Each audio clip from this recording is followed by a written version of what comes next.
자, 3번 주제로 갑니다. 여기 보면 봐.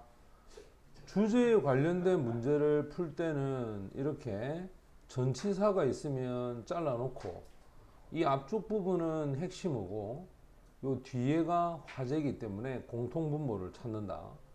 바이오그래피야. 전기라는 것을 이야기하죠. 여기 보면 전부 다 바이오그래피, 전기고, 그 다음 오토바이오그래피는 이거는 자서전이야. 자서전. 맞나? 그러면 자서전에 대한 이야기, 그 다음에 전기하고 관련된 이야기야. 여기 핵심은 여기 앞쪽에 있잖아. 그지? 자, 그러면 여기에 밑에 내용을 한번 읽어봐. 이걸 통해서 이 전기문이 제공한다. 학생들에게 좀 더 풍부한 맥락, 역사에 대한 좀 더 풍요로운 그런 맥락을 제공하고 또 더 많은 기회를 providing, 이것도 제공하다야. engagement는 참여를 할 수 있는 기회를 제공합니다. 그들이 사람들과 접촉하는 거지. 뿐만 아니라 그 시대의 사건들, 사람뿐만 아니라 사건하고도 접촉을 했을 때 참여할 수 있는 기회를 제공한다. 그러면 전기문이 가지는 어떤 기능, 중요성, 이점, 장점 뭐 이런 걸 얘기하는 거 아이가? 그럼 요것만 읽어봐. 역사적인 기원, 교육적인 장점들, 이론적인 접근들, 중요한 consideration, 생각들, difference, 차이점들. 뭐가 되겠노? 교육적인 이점들이 되겠지. 요게 학생한테 제공하는 첫 번째, 요게 두 번째. 위로 올라가서 이제 확인해 봅니다. 어떤 전기가 말을 합니다. 한 사람의 인생에 대한 설명을 말하죠. 그것이 쓰여진 인생이야. 제3자의 입장에서 그것도 이야기 구조야. 전기가 연구가 되어질 수 있다. 배우기 위해서야. 어떻게 해서 사람들이 서로 상호작용을 하고 또 형성했으며 또 기회를 구성했는지, 바로 역사적인 기간이나 문화적인 맥락, 그들이 살았던. 자, 그럼 그들이 제공하는 게 뭐냐면 난픽션이니까 이게 사실적인 이 말이겠지? 사실적인 정보를 제공하고 첫 번째. 두 번째가 커뮤니케이트는 의사소통을 한다는 거야. 왜?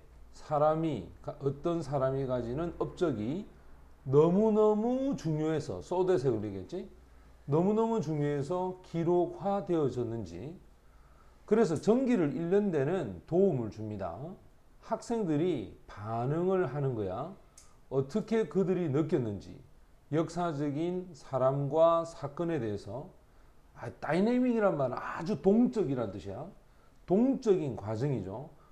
continuity는 지속성과 변화의 동적인 그 과정의 관점에서 사람과 사건에 대한 느낌이 어떠한지를 나타내주고, 게다가 더욱이 이거 첨가할 때 쓰제.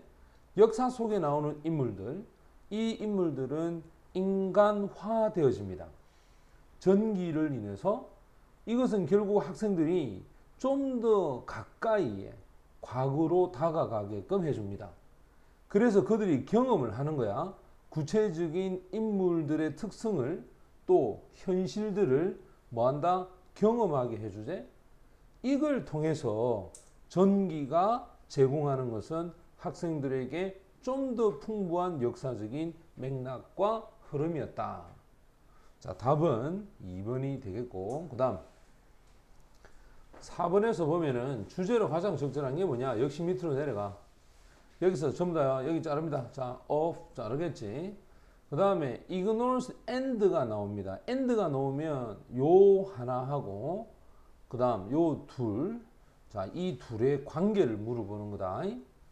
그 다음에 workers 요 자르고, 그 다음 의문사가 나오면 사실은 방법을 얘기하는 이게 핵심어가 되고 나머지 전체가 화제가 돼. 그 다음에 necessity 자릅니다. 이거 필요성이죠. 필요성. 자, 봐라. 여러 가지 원인들, 또 폭넓은 wide spread니까 폭넓은 안전에 대한 무시와 대단히 해로운 어떤 것에 대한 결과들 매우 그 다음 노동자들에 대한 중요성 어떻게 효과적으로 communicate 의사소통을 했을까 necessity 하면 필요성을 얘기하지 요 부분을 밑에서 한번 볼까 자 비교해보자 집단들의 노동자들을 비교해보자 받았어 안전에 대한 훈련을 받았던 집단 근데 그와 같은 훈련을 받지 못했던 사람들 맞지? 이 compare라고 하는 것은 A with B의 구조를 갖기 때문에 A와 B를 비교하다 할 때는 with라는 전치사를 쓰는 거야. 그러면 안전에 대한 훈련을 받은 사람과 받지 못한 사람을 비교했을 때 이 첫 번째 집단이 훨씬 더 적은 사고를 경험하더라는 거야. 쉽게 말하면 교육을 받은 사람과 그렇지 않은 사람의 차이점은 결국 뭐다? 사건이 일어날 가능성이 적다는 말이겠지. 그럼 봐봐. 새로운 노동자에게 안전에 대한 훈련을 그들이 시작하기 전에 실질적인 일을 시작하기 전에 안전에 대한 훈련을 줄 뭐가 필요성이 있다 이 말이겠네. 맞지? 마지막만 읽어보면서 여기에 5번이 될 가능성이 있겠다. 자 확인해보고 이제 간다. 봐라.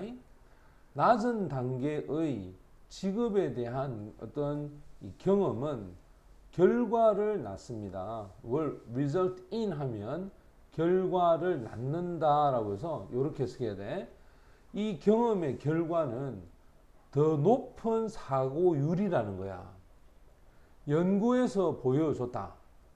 사고에 있어서의 decrease 감소야 감소. 특정 기간 동안 새로운 일을 시작하는 것에서부터 어디까지 한 1년 한 반 정도 지났을 때까지 사고의 어떤 감소를 보여줬는데 한 연구에서 새로운 노동자가 평균적으로 77에 해당하는 사소한 사고를 첫 번째 날에 당하더란 말이야.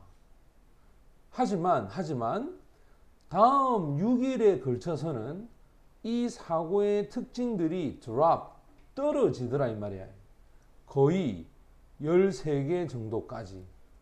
맞나? 따라서 필요성이 있다는 거야. 항상 thus 이런 단어는 결론 아니 결론. 포괄적인 안전 교육이 필요하다는 거야. 뭐 하기 전에? 이 노동자가 실제로 일을 시작하기 전에 충분하지 않더라. 새로운 어떤 노동자를 훈련시킬 만큼 충분하지 않다는 거야. 구체적인 어떤 기술이나 능력에 있어서 이 기술과 능력은 성공적인 일에 대한 수행, 이 수행에 요구되어지는 능력이야. 그럼 그들은 반드시 또한 배워야 돼. 안전에 대한 규칙을 배우고 두 번째, 적절한 안전에 대한 태도를 분명히 배워야 되는 거야. 그래서 비교해 보니까 첫 번째의 집단이 훨씬 적은 사고를 내더라. 자, 정답은 몇 번이 되겠어? 5번이 정답이 된다.